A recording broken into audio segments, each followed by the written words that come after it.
So we're here to talk about the new album, Yeah, right? Monolord. I saw you a couple of times. Always great shows. thank you. Okay, so I heard the new album, quite amazing, right? So I was Thank you. wondering, because the kind of music that you do normally is related to something called like a riff hypnosis, it's the name says itself, Monolord, right? But having that in consideration, when you write a new album, especially like Neverending, are you always afraid like repeating yourself? Having in consideration your music is also a repetition of reason. Yeah, it's very repetitive. It is, absolutely. And yes, always. I think anyone creating anything has that fear of repeating yourself, Hmm. regardless of what music you make or what books you write or whatever you create. I think at least it is for me. I'm not afraid of repeating something I enjoy if I'm honest in it, but I'm afraid of repeating myself because I'm lazy. And I think that goes for all of us. Yes, because anyone could find, oh, this is our formula. Let's make another one with this formula. But that's dishonest and it's boring and it's lazy and that shows. So I think yes, that was a very long yes. Right. Yeah, Well, I think this time probably, no, things like working with Sylvia Massy found you going out of your comfort zone in some sort of way, right? Does she yeah, challenge you? yeah, but not in the way I thought she would. Right. It was challenging. The biggest challenge for me, at least, I say me all the time because I know you'll get three different answers depending on which one of us you ask about anything. I mean, where Monolord is, that's kind of where our Venn diagram overlaps a little bit. We're very different people coming from very different aspects of everything, which is great. I mean, that friction is Monolord. But then again, for me, working with Sylvia or working with someone outside of the band, that was the biggest challenge in itself, regardless if it was Sylvia or not. Because we've always been kind of stubborn old men that just want to do the things we want to do in our own way. Don't touch us. Let us just make our music the way we want to. Mhm. And inviting someone into those inner circles was kind of difficult because we have not done that before in that way. We've always been left alone, just like we want to do it our way. Leave us alone. There'll be an album. Just leave us alone. Right. But then working with her, when we started the actual work with her, when she agreed to work with us, which was amazing. We never thought she would, but she did. That was that was pretty frictionless, Hmm. and that's also an amazing part of what she does. She made us feel very welcome from day one. Right. And when we got to the studio, it was like I have never been so comfortable in a studio as when I was in that studio with her. She Right. really managed to kind of deflate the whole tension there usually is when you record. It was just like, oh, this is cozy. I have my coffee. I have my drum kit. This is amazing. And that's not common going into a studio. That's usually quite tense. You have Right. to deliver, and this has to be good enough for 1,000 listens. And this is whoa, the red light fever, if you know of that. It's like Yeah. you Hmm. freeze up when the recording hits. Right. There was very little of that. At least that Hmm. was for me. Right. So that was kind both sides of it. It was hard to let someone in, but But it was the perfect choice yeah, being her. good. Good. Yeah, Right. amazing. The praise agencies and the labels normally put these pompous and big press notes when a band is releasing an album. One of the things that catches me about your press notes were like says that this is some sort of culmination, you were building something and this is a culmination, this new album, right? But I was wondering, were there any times when you felt like creatively paralyzed? Yeah, I didn't get catch the last part. Anytime Yeah, I felt any, yeah, you feel like creatively. paralyzed, like you were frozen, Oh, like you oh said, yeah, yeah, I yeah. don't know what to do Creativity. next, or yeah. Oh, not in the studio, no. I Hmm. mean, we're used to having the album finished before we get into the studio. So once we're there, everything is written, everything is prepared. We have pre-produced everything. It's like we're rehearsed to the T to a T. So um, I didn't feel like that. I didn't feel that any of us felt like that in the studio recording it. Hmm. But it's hard to. I'm. Ooh, it's a good question, but I think it always varies, and it always varies, and it's kind of always the same because a creative process is it's so weird. It's Hmm. chaotic, and it doesn't matter how much structure you try to put into it. It's never that structure. It's chaos. It's kind of a train wreck, and all of a sudden, oh, there's a song. How did Hmm. that happen? Yeah. And it's kind of the same feeling with an album. So yes, in parts on that journey, there were times where we Right. kind of frozen, but I don't think it was frozen because of the expectation from the outside. Right. It was just you freeze up sometimes because that's part of the process. Right. It's kind of I gotta create something today and I'm empty. I have nothing. I have nothing to give. And then another day it's the exact opposite and you can't pinpoint why. It's just how it is. Right. Yeah. And your music is quite heavy. As I told you before, I We saw you, try. yeah, a couple of times live, and especially live, it's like these huge sound walls, right? And it's also you can notice that on the albums as well. But heavy music has changed a lot in the last 10, 12, 13 years. So do you think the concept of heavy music is the same as in 2013, for example? Oh, I have a counter question on that. How do you feel it had, you said 13 years? That's Yeah, quite specific. What yeah, happened I don't know. in that context?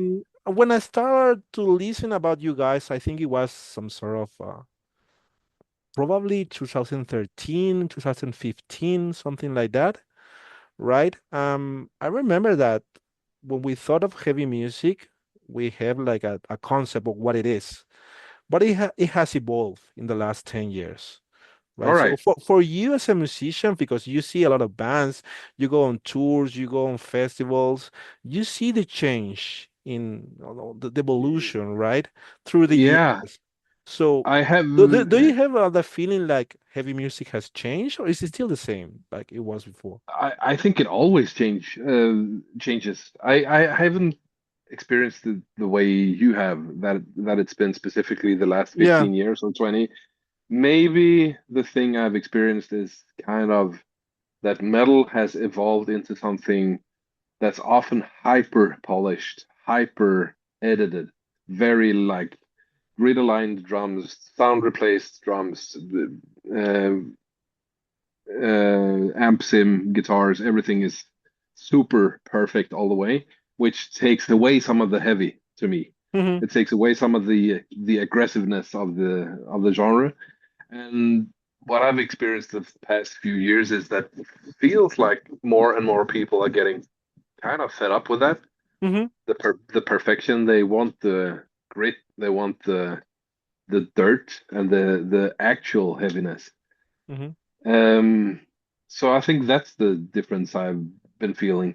In a way, going full circle back to something more organic, something Right. less perfect, something more alive, where you keep the mistakes in the recording and you keep the if the vocals are slightly out of tune, but it's a good take, you keep that. You don't auto tune it. You just leave it as is. Right. And I think there's been more and more of that. I know in the beginning people were really surprised with that we didn't record to click, Hmm. which everyone does. And there's nothing wrong with that. Absolutely nothing wrong with that. But it was kind of it became almost a thing. Oh, here comes the band that does not record to a click. And for us it was just a given because we want to put down the the foundations as a live band in our tiny rehearsal space we had back then. Uh, And we've evolved as well. We work differently. We record so click on this album because we wanted to. We wanted to in the context of how the songs were built and all that. We wanted to do that, but we had a Yeah, way to find that vibe within it, anyways. But a lot of the discussions with Sylvia was keeping the grip, keeping the hairy, the the the unpolished as right, much as possible. Of course, right. polish the part that could be polished, but I mean, keeping the rawness of it. Yeah, So I think that's something I think has evolved or maybe returned even, right, but involved in the sense that music is when the rawness in production comes back, the heavy music that is now gets even heavier, at right. least to my ears. Good, good. Right. And when creating this never ending, were there moments that you have to kill some ideas because you thought, oh, this is too monolord or sounds too monolord to me? Like, I want to do something different. Uh, we I don't think we ever discussed that way. Yeah, I mean, we actually usually talk about does this sound like Monolord?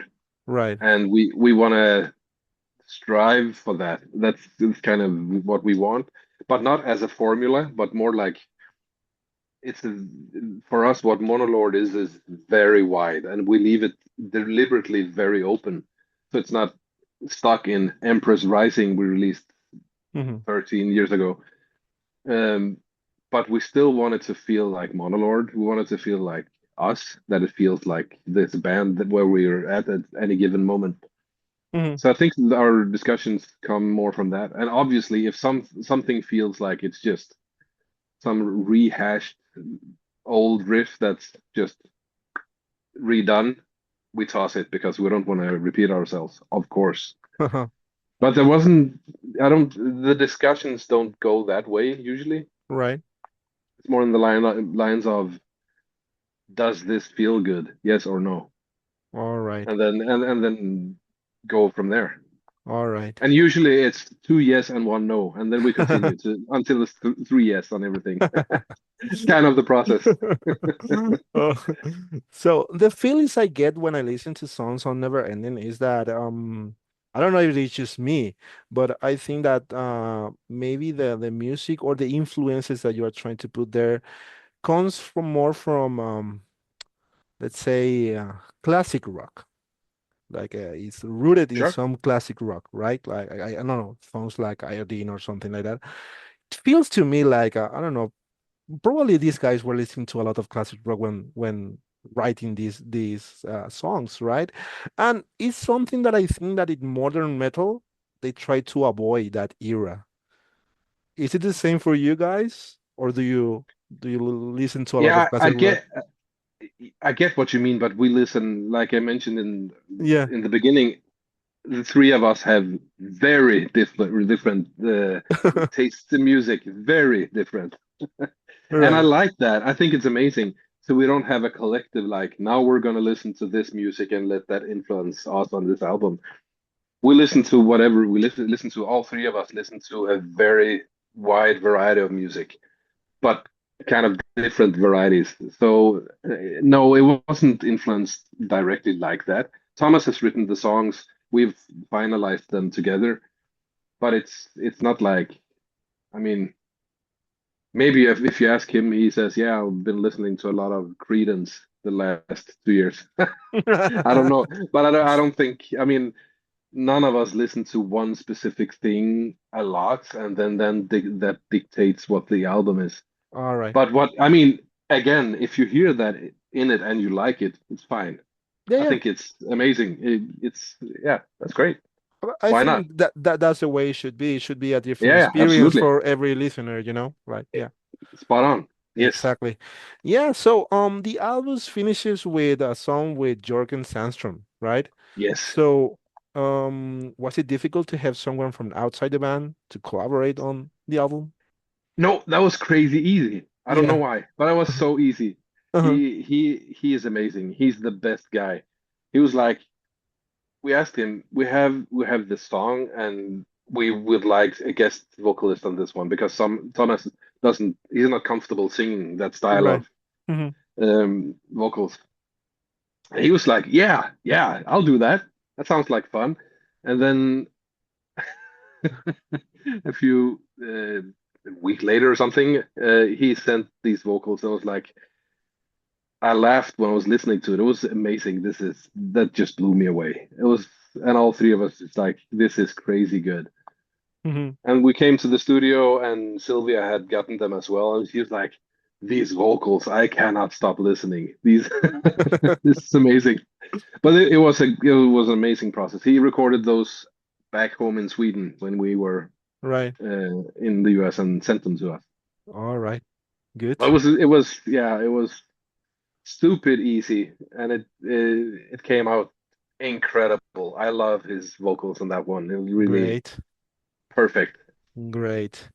So, is there something on this new album that probably your younger selves won't understand? Like, think about you, but when you were in your 20s or when you were 15 years old, and you put yourself in that era, this album, do you think there's something that your younger self won't understand about Neverending? Like in a musical sense, or Yeah, in a musical sense, like they would say they will reject that idea or they won't catch what you yeah, were oh yeah, trying yeah, to. yeah, yeah. Uh, That's a really interesting question. Damn, I gotta think. Yeah, maybe. I was crazy stubborn, even more than now back then. So maybe I was just like, no, that's the wrong kind of whatever, and I'll just dismiss it. I don't know, but I think I would like it, and I think I would like the heaviness of it right. because I've always liked that. I've always liked something that's just heavy, heavy for the sake of being heavy. I'm a sucker for that. The first proper band I ever had was kind of like that. Hmm. It's really very heavily influenced by Sisters of Mercy, but more towards actually what Monolord is. Kind of Hmm. that vibe. Heavy down-tuned guitars is like yeah, slow. Right. But that question is gonna stick with me for a while, I think. I don't have a perfect response, but it's a really good question. That's great. No worries. We can talk to this about when the new album comes up and we have an interview again. Yeah. Absolutely. Please Yeah. call me again. Please. Right. So, as we said before, the concerts are loud, right? And I think you have to experience that way because in the kind of music that you do, it has to be loud. Like if you are listening to Motorhead live, it has to be Yeah. loud, right? Yeah. And there are I bands agree. like you have to experience this way, like Swans, different bands, right? Yeah. But Sure. there are venues in countries that have limitations, right? Yeah. Yeah. And probably you found one when you were on tour. Do you think this kills the experience? Like you cannot fully understand what Monolord is if you go and the sound is too loud, isn't is too low? Yeah. I Yeah. do. Yeah. Hmm. We have that issue in Sweden. Right. So Swedish decibel laws are hyper strict, and it's quite you can't really play loud at all. Hmm. The really good front of house techs, they know how to dial in a sound that feels loud, Hmm. anyways, but you'll never get there properly. I don't think it has to be loud for the sake of loud. It doesn't have to be loud to the point where it hurts. That's not the point of it. But I agree that I want to feel the thump of the kick and I want to feel the rumble of the bass when I see a band. Hmm. Hmm. At least in this kind of music. I totally agree. And yes, I think it I think it kills some of the vibe, absolutely. So it's for a Swedish band like us, it's liberating coming to a country where we don't have to think about that. Coming to the US is amazing. It's like, what do you mean decibel laws? Do you have decibel laws? That's wild. You're gonna go out deaf of this concert. Exactly. Right. Well, just to finish the interview, you have a pretty good amount of songs by now, and probably A you couple. revisit your songs from now and then. Did you ever feel like you want to rewrite any of those songs? I know it's a difficult question for a musician because it's like babies. Your songs is like babies. You love them all. But you found yourself in the position of saying, "Oh, I want to go back to this album and rewrite that goddamn song." Actually, for myself, Yeah. personally, no. Yeah. I've never felt that. I've felt that with I wish we didn't do it this way Mm-hmm. or that detail I wish we did differently, but I don't want to go back. I actually never understood the concept of re-recording an old album Mm-hmm. because for to me it's also even the parts I maybe don't like today Mm-hmm. because there are songs and I won't name them, but there are parts of the kind of they don't sit right with me anymore because I'm a different person. I hear things differently. I don't think it's weird that I feel that way because we all evolve. Our references change. Everything changes. Mm-hmm. But I wouldn't change the thing because that album or that song or that arrangement, it's kind of that's a document of where we were when we made that album. Right. And re-recording that would take all of that away, and I wouldn't want to do that because it's a timestamp, and I don't want to change it. So no, there are things I think everyone feels that with anything you create. Mm-hmm. You're not you don't look back on everything you ever made and feel like, oh, everything I ever made was perfect. Right. I don't think anyone feels like that. But still, the imperfections along the way are kind of part of Yeah. the journey. I mean, Yeah. they are, and I don't want to Mm. redo them because of that. Oh, yeah, and part of an era as well. That was you back then, Yeah, you know? Yeah. exactly. Mm-hmm. Yes, Mm-hmm. exactly.